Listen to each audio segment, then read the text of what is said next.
So guys, your next presenter is Suranika Diaz. I actually met at a comedy show. She came with another friend of mine, and we were talking after the show, and she told me, yeah, I had a brain injury, there's a 50% chance, and I was just blown away by everything she was telling me, because I'm like, okay, this is a story I gotta hear, because talking to her, you would not realize, and I think that goes to prove an important point, that we never know what someone's journey has been or what people have gone through. So she's here to share her story with us. Please welcome Suranika Diaz.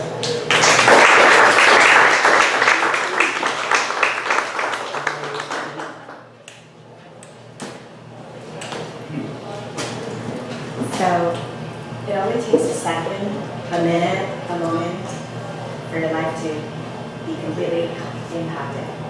That's what happened to me. It took a second, a minute, a moment for my whole life to be changed forever.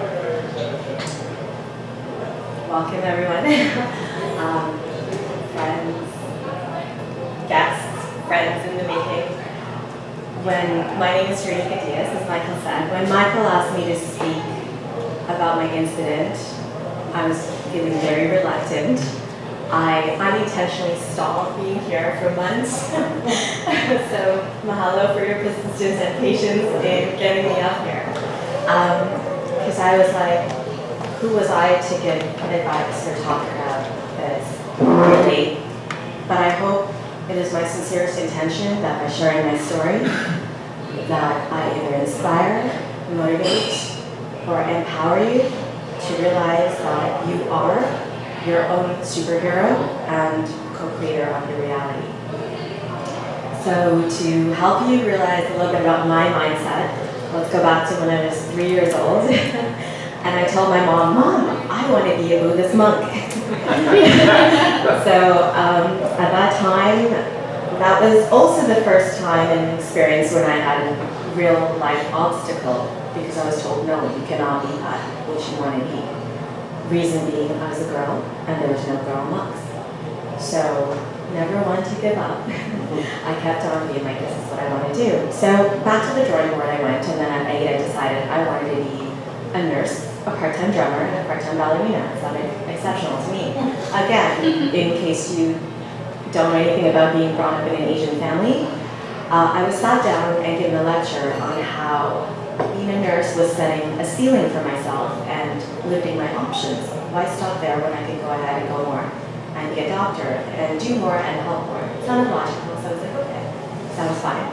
And then I decided what kind of doctor, right? So at 10 I had it, I knew it. I was like, brain surgeon, that's what I want to be. I want to be a brain surgeon. Of course, the part-time ballerina and the drummer was not off the table because that was still definitely on there. That did not go over well with my family. So at 12, I decided scientist. And of course, part-time ballerina and drummer was still there. But that was when I realized, I was very curious and that began my journey. So what does this have to do with the incident? Nothing really, except for the fact that it allowed me to make choices and decisions at a young age in spite of obstacles.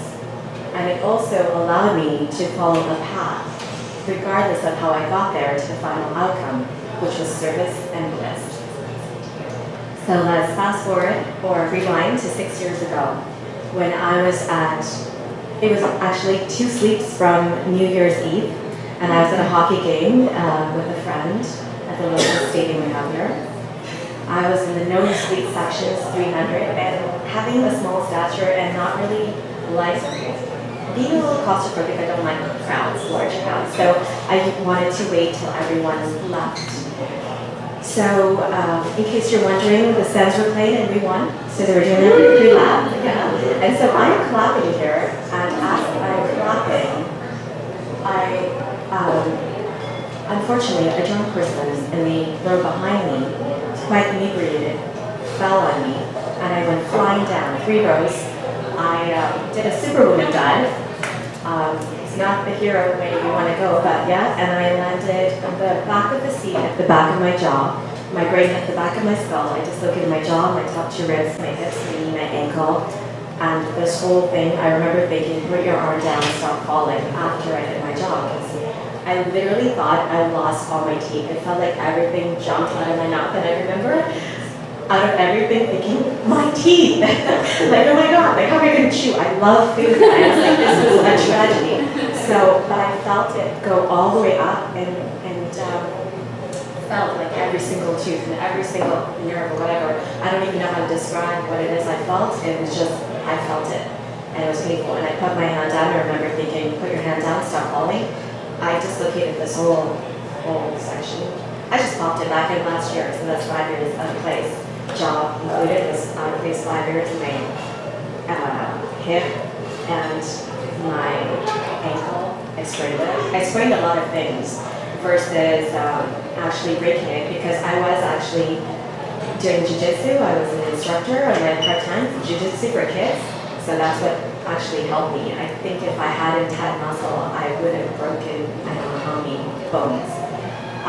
So fast forward to actually lying down, 3 rows down, and 3 rows across 3 seats, face down. I don't remember, because I think from falling to getting on there, I might have passed out. But I remember turning around, not being able to feel my spine, not being able to feel my back, and feeling incredibly embarrassed because, well, I just did. Because it hurt. It hurt so much, and there was all these people. But luckily, no one was around because I waited for people to leave. So that's what had helped me in a way of not hitting anyone else or hurting anyone else, because I would have felt incredibly awful if that happened.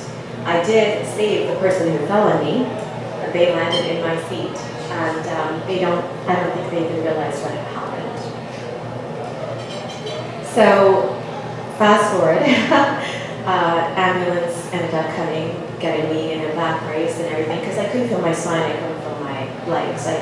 Like 30 to 45 minutes, I couldn't feel anything, and I was thinking, wow, I don't know, it's a shock. And I was literally told, you have 50% of ever walking again. And I was in extreme shock, so I wasn't feeling the fact that my head was hurting incredibly a lot, and I didn't know what else was broken. I just knew that everything hurt, like every single thing you could possibly think of hurt, and I could feel half my body. So, but being one for, I guess, comical maybe, when they asked me what I was allergic to, I said junk. And so they're like, oh, she must be okay. But I wasn't. I was just trying to make light of the situation, because in every situation you can choose to look at things negatively, or you can choose to look at things positively. And I've always been of that mindset. And that's why I was telling you about my story. Was when I was young, I decided to look at things as possibly what's the blessing in this, or what's the lesson, or what do I need to learn. That's how I look at life. It's not always roses and sunshines and unicorns, although I love all those things, but that's where my journey took me. Now, I was very adamant that I was going to walk again. I was like, no, as I'm lying, and I believe they gave me morphine because it felt really, really good. But and I'm actually part of the population, 3% of the population that metabolizes drugs differently. So I had my wisdom teeth taken out, Oxycontin did nothing for me, and then I found out that it was a street drug, and then I felt bad about asking for more, so I just dealt with the pain. But so this was literally, the doctor was like, oh, don't worry, I know what you need, and he injected me with some cure heaven, but it only lasted just that moment. They wanted to put me in a wheelchair and get me back home. I was in emergency literally for, 5-6 hours. I can't really tell you too much about all the stuff that happened. All I know is that I was very, very much in a state of adrenaline and shock for a couple of days. So I called into work to say I couldn't make it. And being a workaholic, I ended up being like, I need to get back to work. And so I went a week later. I could hardly walk. I was dragging myself. I'm like, why is everything so bright? Why is everyone so loud? Why? And I didn't had no idea because they did not, even though they did a scan to see if I'd broken any bones, they never did any scans to see what happened to my head. The thing is, it was a year later when they actually did an MRI and it was still swollen on the side of the brain. I've lived with headaches every single day, sometimes like extreme headaches. I have one even now, but you wouldn't be able to tell, right? So every day for the last 6 years I've had that. It took me 2 years to close his hand because I couldn't even close it. But that was a shock even to find out I couldn't close my hand because it took me a couple of years before I found out I couldn't even close it or hold on to things because everything else hurt and everything else was trying to heal that the body prioritized itself on what it wanted to heal first. It was almost like I had to remember to breathe. There were moments that I was like, oh, I'm not breathing, I gotta breathe. Heart pains, heart would stop, things like that. I must be so down, but it was quite, it felt, there was no hope, definitely no hope. And it's a traumatic brain injury, so TBIs actually create depression in people. And 50% of people that have a TBI go through depression in the first year. That wasn't me. But in the next 7 years, 50%, 2/3 of them who've gone through it, go through depression. That was me. So literally every single day, I'm the most optimistic person I know. Even in a bad day, I don't know, I always thought I had extra serotonin or something. I'd be crying and then I'd be laughing at me crying, you know, it was like just silly. So, but there was nothing that made me happy. I have a parrot, an adopted parrot. I look at him, he always made me happy. Nothing. I look at trees, they usually make me happy. Nothing. I couldn't find a single thing, and all I could think of were suicidal thoughts every single day. And it just kept on going like that. And I don't have family here. I just have really good friends. So it's fortunate that I closed myself out for 3 months at a time or more. I didn't see people, and I didn't want to see people. And I understand how athletes that go through traumatic hits in the head, I have a lot of respect for them because I understand, because that voice that keeps on telling you to consistently just end it. But I know that as a person that was observing myself and wanting to be a monk, it was very much a meditative state. So I would observe this, and it took tremendous consistent effort to rewire my brain in that way. Whenever I had a thought, I observed it and I gave it love instead. And I actually would go in and feel the pain and allow for the pain to be there and make friends with it. And just accept the fact that this was my new reality, but I wasn't going to fight it. I was going to put myself down and I was going to be gentle with myself. And the biggest thing is when I go around and people see me, they don't realize I have a TBI. So a lot of times they be like, oh, why are you here work? You're slacking off.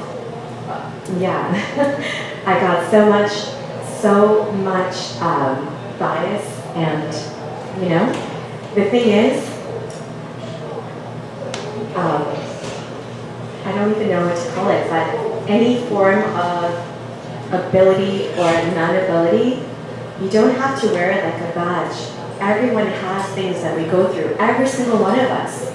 And it might be physical or non-physical, but we should all be kinder to each other and understand that everyone's going through something and never judge them for what they're going through, because you never know. I had to remember at times I couldn't go, like for example, when I woke up, I could hardly open my eyes and I'd say, I'd have to go to the bathroom. This is too much information, but my brain would be like, I have to go to the bathroom. My brain wouldn't allow me to move for 6 to 8 hours till later. And I couldn't open my eyes. They felt like it was piercing. I still have light sensitivity. It's a lot better. I lost language. I was told, prepare for blindness because I really honestly couldn't see. I remember walking to the doctor and not being able to see. It was like that puzzle that when the newspaper you look at it and it's kind of fuzzy and then you look and something comes up. That's what it was for me. And I don't even know how I'm here, but honestly what I did was I used nature as my friend because I am a scientist. So fractals are your friends. I would literally go, I am a tree hugger. I'd go sit outside in the grass, stare at a tree. That's how I got my mission back. I know that sounds really crazy, but nature is there to help us if we only allow it. and take some time to let it in. So mahalo for listening to me, mahalo for being here, and I appreciate you.